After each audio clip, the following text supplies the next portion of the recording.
Okay, so this weekend, of course, we had some good college football that went down. You know what's funny? We had some solid football overall because in the NFL we don't know who's really going to win it all because it's really up in the air, which is I think is a good thing. I like parity. College football doesn't feel like the same thing. So let's talk about that. Okay. So one of the undefeateds have gone down. The Oklahoma Sooners dropped to the Baylor Bears on the road 27-14, while the Georgia Bulldogs decided the number one team went out and demolished my Tennessee Volunteers 41-17. So there's a reason why I'm combining these two games. Okay. First and foremost, is two teams that I actually cheer for, which is Oklahoma and Tennessee. I've been a Tennessee fan since I was a kid, and I've been an OU fan because my grandmother's an OU fan, and I've always followed in that footstep to honor her. So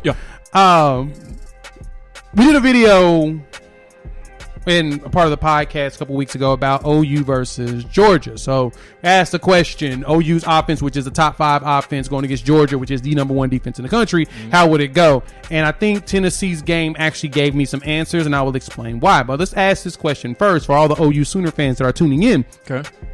Jimmy, do you think OU's done? Did this loss eliminate them from the playoff? Oh, completely. They are completely eliminated from this.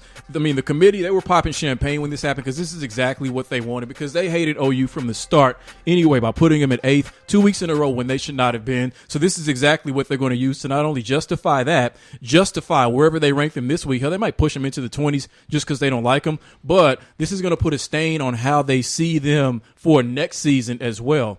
They just really didn't seem to have much respect for this OU team in any capacity. So this is, in a way, it's like this is the worst thing that could have happened, or this is maybe the worst kind of loss that could have happened, because this was just one of those games.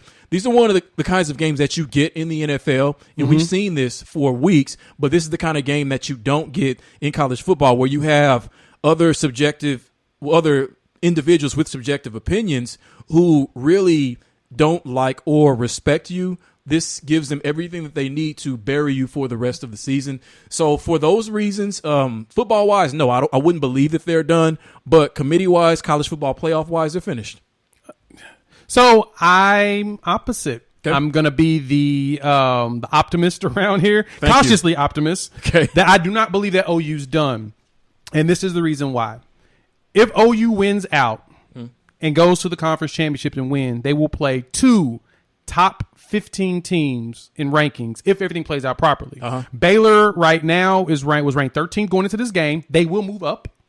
Oklahoma State is going to be top 10 on the next ranking. So they'll face Oklahoma State in Bedlam in 2 weeks. As long as they beat Iowa State, they'll be fine. They should beat them, but that's going to be a problem game because Iowa State was considered the best team, the second best team in the Big 12 going into the season. They beat Iowa State, then they beat Oklahoma State. They will face Oklahoma State a second time, or if Baylor loses, if Baylor doesn't lose, they will face Baylor a second time. And then that's their opportunity against probably a top 10 Baylor to redeem themselves a second time. Okay.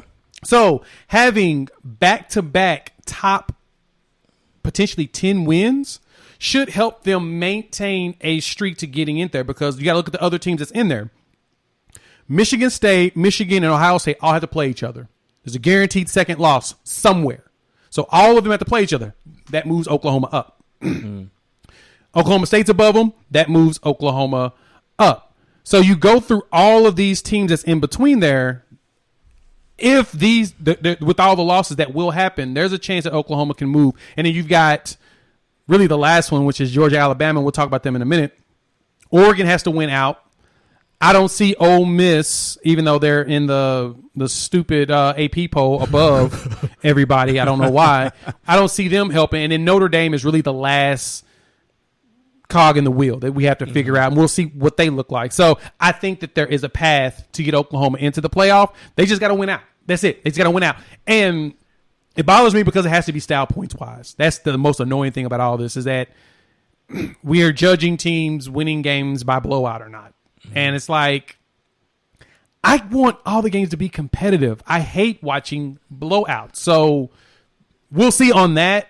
But that is Oklahoma's path into it. There's a lot of breaking down we can do of this game. I don't think that is warranted because it leads back to three things that I basically said was going to happen. Is that I was concerned about having a true freshman at quarterback. Those concerns showed themselves. The defense, when they get healthy, they look better. The defense looks better. Looks like they're getting a little bit more healthy. But then when your quarterback throws 2 picks, you can't win if your offense isn't helping you. You know what I'm saying? Yeah. And then the third one is that it's college football and you're in the Big 12. When he gets Dave Aranda, who demolished him last year in the college football playoff.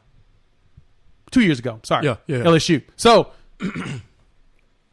kind of, we're disregarding how good of a coach Dave Aranda is, in which he should take the LSU job. He probably won't last at Baylor. Just like Matt Rule left and went to the NFL. There's a lot of variables to look at, but the good thing for, like I said, Oklahoma, they do have a path to potentially get there. Well, one thing I will say before I comment on your take there is that the thing that you've been on from the very beginning with Caleb Williams is underthrowing the ball. There was one particular pass where there was an OU guy wide open down the sidelines. I don't think it was an interception, but it was an underthrown ball where the defender was able to catch up to it and disrupt the play. And you're right, that does keep happening over and over and over again. And every time I see that, I come back to your take that, yep, that's going to be problematic. I don't know why that's happening. Hopefully it stops happening. All right, so here's the thing. Before you go on that, Yeah. but hold that thought. A OU fan jumped into our comments in YouTube and told me that Lincoln Riley likes when his quarterback underthrows it because it can lead to pass interferences or something like that. When the wide receiver's wide open for a touchdown, that's stupid. Yeah, you take the touchdown. It's stupid. 6 points is better than 15 yards. Thank 20 you. yards, whatever it is. Right, because it's 15 yards. It's not a spot foul like the NFL. It's a 15-yarder. Right. You want the touchdown. So for that person that commented on that, that's stupid in this case. I get it for other passes, but when your wide receivers are dusting folks, that's stupid. But go ahead. So here's the thing, Jay. I definitely appreciate your cautious optimism. And I think that everything that you said was true as far as what would happen, what would need to happen in order for OU to still have a pathway into the top 4 college football playoff. But as you were describing it, part of what I saw, you ever see it's like those scenes in movies where you have like, I don't know, this detective or this crazy person who's trying to string together all of these people in all these scenarios, and they have like that red yarn that tapes everything together. That's exactly Charlie what I Day saw. out there. Look, this is what I figured out. Charlie Day right here. Right. Yeah, I got you. And so essentially what that means is that... You think I'm doing that? Well, I think that too many things have to go right for this OU team to get back into a college football playoff governed by a committee that does not respect them. They don't like their con, say something about your people. Somebody your people. So everything that you said can happen to the T, but they will still find a way to keep them out of this college football playoff. That's a valid point. And that leads over to the next game that we have, Georgia, Tennessee. So once somebody jumped, in that video, we talked about OU versus Georgia, how we'd love to see that offense versus defense. I actually don't even want to see OU's defense versus their offense. I just want to see that those two go back and forth nonstop and see who can score more points. Right. That would be fun. Yeah. Someone mentioned to me that OU would get destroyed by Georgia's defense, and that's basically the theme about everything about that. Based on the Baylor game, I can see why you could potentially say that. But when OU's offense is firing on all cylinders, I don't know if I can believe that. And this is the reason why. So Georgia beat my Tennessee Vols 41-17. That's not really the tell of the game itself, because the way Tennessee plays football, they start off on fire because of Heupel's offense, and then they fizzle off. It never fails. That's just kind of the way that my Vols have played over the years. Georgia was losing to Tennessee. I think this is their first, one of 2 times this season they were down for a team. Yeah. Tennessee, first drive, just drove down the field. Boom, gone. Then they started driving some more, and then all of a sudden the wheels fell off like it always does. It never fails that way. But the thing that made me think that, I told them that if Georgia hosts Tennessee under 10 points, I will say that Georgia will destroy Oklahoma. Tennessee scored 17 points with a very mediocre to bad defense and an offense that's so high powered that they don't have a passer that's accurate enough to leverage the speed on the sides. That's what Tennessee did that entire game. That no huddle offense was eating Georgia alive. But this is the thing I respect Georgia the most for. They are fantastic at adjusting. Like, they changed their entire defensive stance against them. And then they put the clamps on a lot of that stuff. Even though Hendon Hooker put up 24 for 37 at 244 with a touchdown, and then Joe Milton III threw a touchdown as well, 88 yards when Hooker got hurt. Georgia did everything they were supposed to do to make it tough for Tennessee offensively, but defensively, they just ate Tennessee alive, which our defense isn't that great. So I think that if you want to tell me that Oklahoma couldn't put up numbers against Georgia, just go look at that Tennessee game to start. OU's offense isn't as incompetent as the Tennessee offense is, even though Tennessee's offense is not as bad as people will try to say it is. The problem with Tennessee is our defense, and it's just because it's all young people, it's new with Heupel, but that up-tempo offense was giving Georgia problems. I think OU can do the same thing if they play each other. I mean, I think when you look at like Lincoln Riley and his track record, and this even goes back to Bob Stoops, a big part of the reason why whenever they meet an SEC team in like bowl games or something like that, generally they don't always win the game, but generally they are able to put up points and move the ball, because when you give a creative offensive mind like a Lincoln Riley 3 weeks to a month to prepare, then they can come up with ways in order to counteract everything you've done, given that they have game tape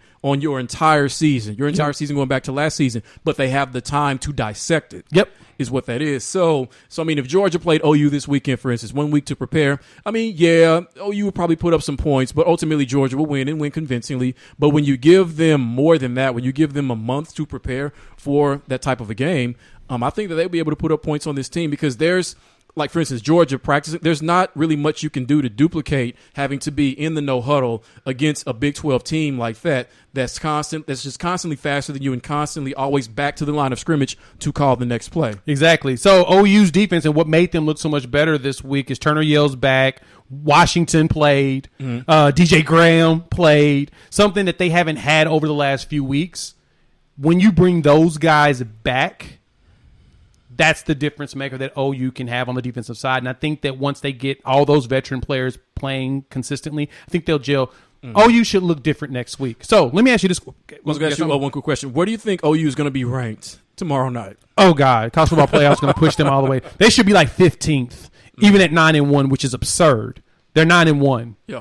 They've lost to a ranked Baylor team. Yeah. So where do you think they're going to put them? Like 15th or 16th. They're going to try to find a way to keep them out of the playoff, but you're going to have to eventually jump them if they start beating top-ranked teams, and top-ranked teams start losing. Put them in a position to where you keep them out, but you keep them interesting. Exactly. That's all you want. This is a TV show, like you said. It is. So let me ask you this question. Now that we're looking at this, and the playoffs going to be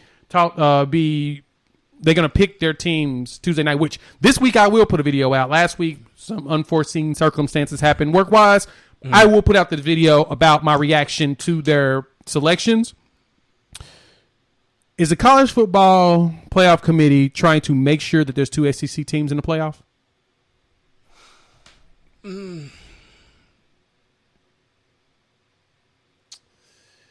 So by two SEC teams, you're obviously talking about Georgia, Alabama. Preferably Georgia and Alabama. Again, like they do multiple years. It seems like that's what they're doing. This season, honestly, I don't think so.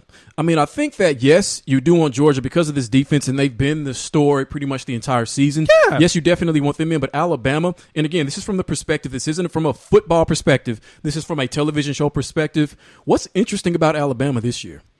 That they're 9-1 and they'll play against Georgia twice. That's it. Like literally, the way that this is set up, Georgia and Alabama are 1-2 in all the polls. They've moved Cincinnati down again, which is annoying. But it's set up to where if Georgia beats Alabama in the ACC championship and it's a close game, they're going to put Alabama back in. They're not going to let Alabama be out. They can't do that. With two losses, they will be above everybody with two losses. Okay, because they're going to say that, oh, well, based upon the eye test, which I hate that that's the only thing people say. Yeah. The eye test, they're a better team than everybody else. Okay, so even if they play in the SEC championship, Georgia wins the game on a last-second 20-yard touchdown. They win, let's say, 26-22 or something like that. Even despite that, how can you put this team in a college football playoff in a position to where we might have to watch them play a third time and watch the exact same thing happen a third time? I don't see how they can do that. I don't think they want that. All because they know that everybody's going to watch it, unfortunately. And to be honest, if that does happen, I'm not going to watch that game again. I'll just wait until the next result. Like Groundhog's Day. Like, what's the point? Well, it'll be a second time because they're only playing in the championship game. They won't actually play during the season this year. But it's just you get tired of The complaint about the college football playoff setup is that it's the same teams over and over. And I get why it's the same teams over and over, because those top teams are the best recruiters. The reason why they're the best recruiters is because they're the only ones allowed to go to the playoff. If you start letting other teams get in there and schools see, and these recruits see that, hey, there's an actual chance we have a path there, and coaches see, hey, I have a path there, so I have no reason to leave this school for a bigger school, you might start seeing different teams, but you're not. Because they're not going to let anybody else get the opportunity. Cincinnati, if they win this out, put Cincinnati in that bad boy. Just see if Cincinnati, a team full of seniors, can do well against an Alabama, against an Oregon, against Ohio State. I mean, their biggest win this year is the number 6 team in the country right now, Notre Dame, on the road.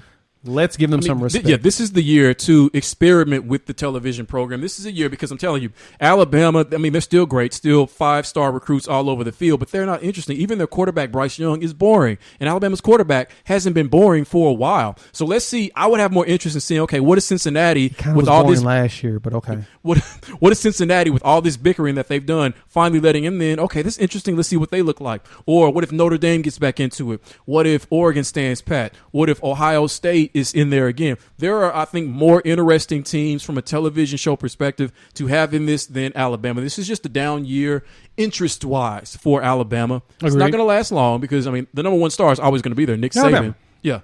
But no, I don't think this is the year that they want 2 SEC teams in there. We'll see. Well, at least not Alabama. Yeah. It don't look that way.